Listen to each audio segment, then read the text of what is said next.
안녕하세요. 정혁기 전도사입니다. 오늘 말씀은 요한계시록 11장 1절에서 13절까지 말씀입니다.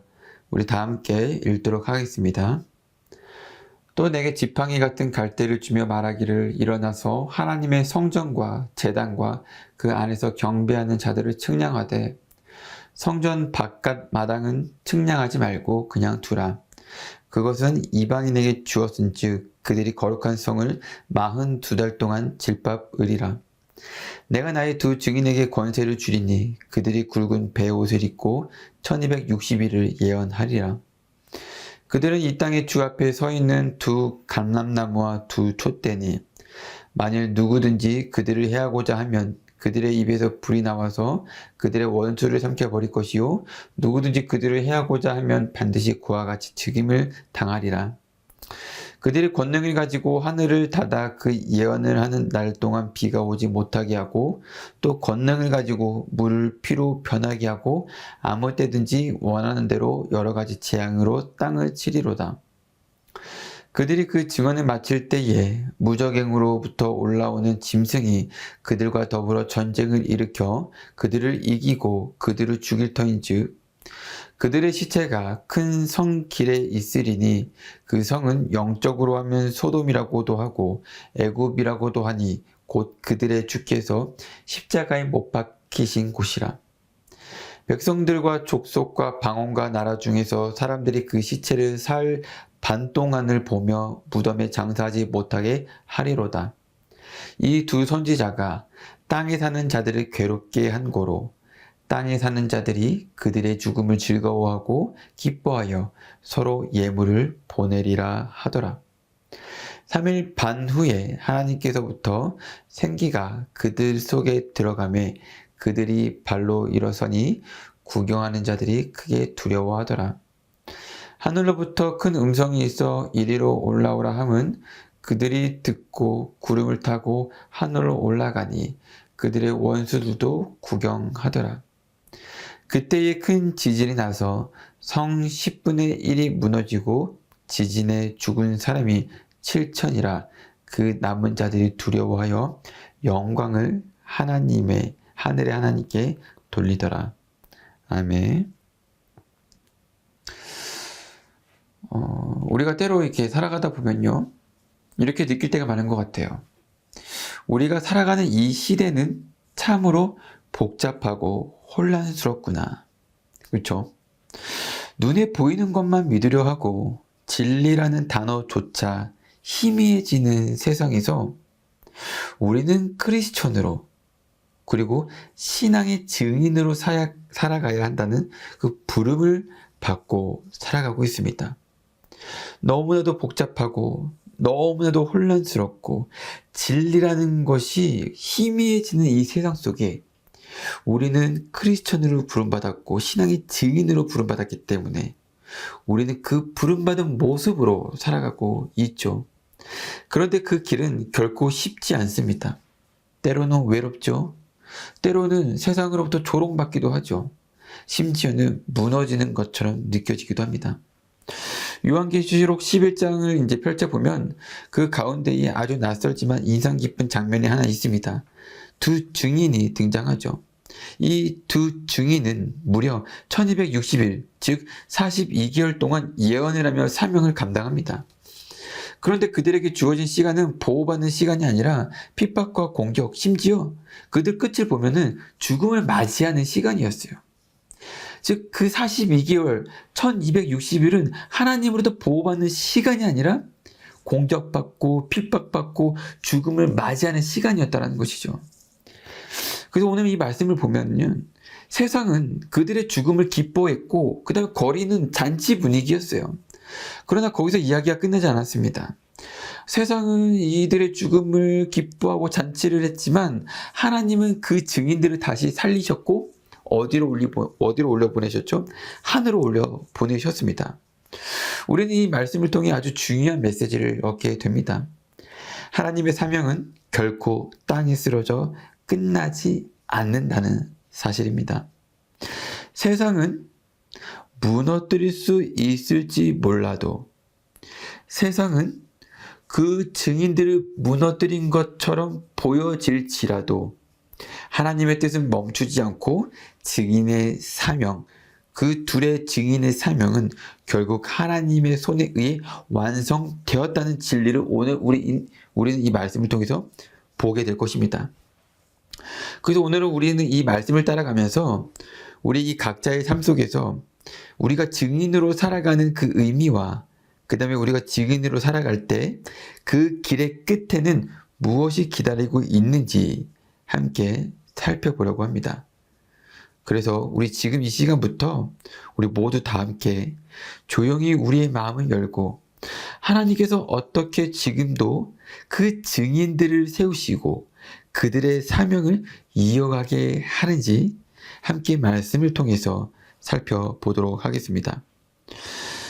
자, 우리 요한계시록 11장을 보면요. 하나님께서 사도 요한에게 성전과 제단 그리고 그 안에서 예배하는 사람들을 측량하라고 하시는 장면이 나옵니다. 아주 낯선 장면이죠. 마치 하나님께서 자를 들고 와가지고 무언가를 이 자로 재시는 것처럼 느껴집니다. 그런데 여기서 나오는 그 측량은 우리가 생각하는 그 측량의 개념이 아니에요. 단순한 물리적인 공간의 그 크기를 재는 행위가 아닙니다. 이 측량은요, 하나님의 보호하심 아래에 있는 그 거룩한 영역을 구별해내는 상징입니다. 즉, 어떠한 물리적 공간의 크기를 측량하는 것이 아니라 하나님의 그 거룩한 영역을 구별해내는 상징이라는 것이죠. 눈에 보이는 성전보다 더 중요한 건 그 눈에 보이는 그 성전 안에서 예배하는 사람들, 즉 하나님을 향해 마음을 드리는 그 우리들이라는 사실을 말씀해 주고 계시는 겁니다. 우리가 측량이라고 하면 무슨 교회의 건물, 교회의 크기, 건물의 넓이, 공간을 생각할 수 있을지 모르지만 여기서 말하는 그 측량은 거룩한 영역, 즉 하나님을 향해 마음을 드리는 우리를 나타내는 상징이라는 것을 기억해 주셨으면 좋겠습니다. 그러면서 하나님은 이 두 증인에게 뭐라고 말씀하시죠? 예언하라고 말씀하십니다. 그리고 그 기간은 정확히 1260일, 즉 약 42개월이죠. 여기서 우리는 한 가지 더 알 수 있는 사실이 하나 있습니다. 하나님은요, 우연히 사명을 주시지 않습니다. 여러분들이 받은 사명, 내가 갖고 있는 사명은 내가 살아가다가 어쩌다가 이 상황에 맞물려서 얻게 된 사명이 아니라는 것이죠. 하나님이 우리에게 주시는 그 사명은 우연히 우리가 받는 것이 아니라 정확한 시간 안에 준비된 사람을 통해 말씀을 통해서 이루어 주신다는 것이죠. 42개월이라는 시간은 긴 것 같지만 하나님의 섭리 속에선 철저하게 계획된 시간입니다. 그리고 이것은 결코 방황하거나 무의미한 시간이 아니라 말씀을 선포하고 하나님의 뜻을 드러내는 의미 있는 그 시간이라는 것이죠. 우리의 삶도 마찬가지입니다. 우리는 때때로 이 시간이 왜 이렇게 고될까? 왜 아무 일도 일어나지 않는 것일까? 라는 생각을 하곤 하죠. 하지만 하나님께서 우리에게 허락하신 시간은 결코 낭비되지 않는다는 것을 기억해 주셨으면 좋겠습니다. 때로는 기다림의 시간, 때로는 훈련의 시간, 혹은 사명을 감당하는 시간으로 사용되게 되죠. 그러나 중요한 건 그 시간이 누구에 의해 시작되고 누구에 의해 끝나는 것, 그것을 기억하는 것입니다. 그게 바로 누구죠? 하나님이시라는 것이죠. 오늘 말씀에 나와 있습니다. 하나님은 두 증인에게 사명을 맡기시고 그 기간도 하나님께서 친히 정하셨어요. 그들이 해야 할 일은 오직 하나였어요. 주어진 시간 동안 성실하게 예언하고 증언하는 것이었습니다. 결과는 누구에게 맡겨지는 것이죠? 하나님에게 맡겨지는 것입니다. 그러면 그 사명을 받은 우리는 어떠한 모습으로 살아가야 할까요? 그 결과까지 내가 만들어내려고 하는 삶의 모습으로 살아가야 할까요? 그것이 진정한 신앙인의 모습일까요? 아니죠. 결과는 누구에게 맡기는 것이죠? 하나님께 맡기는 것이고, 우리는 그 42개월이라는 그 사명의 기간 동안 우리는 충실하게 살아내는 것, 그게 답니다. 그것이 뭐예요? 진짜 증인의 모습이죠.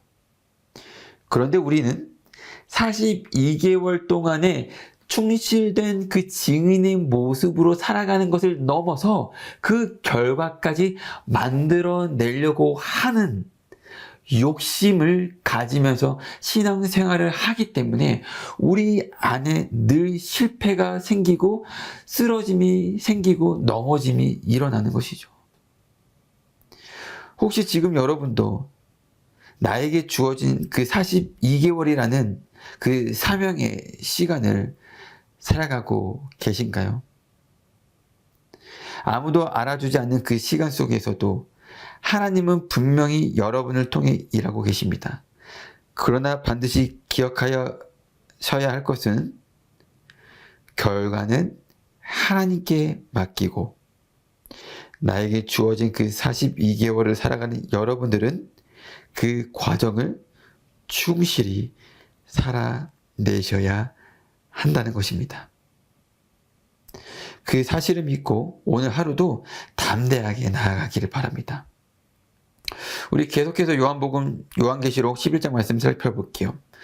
우리 11장 7절부터 이 말씀을 살펴보면 이 두 증인은 죽었다 또는 이 두 증인은 죽을 것이다 라고 나옵니다.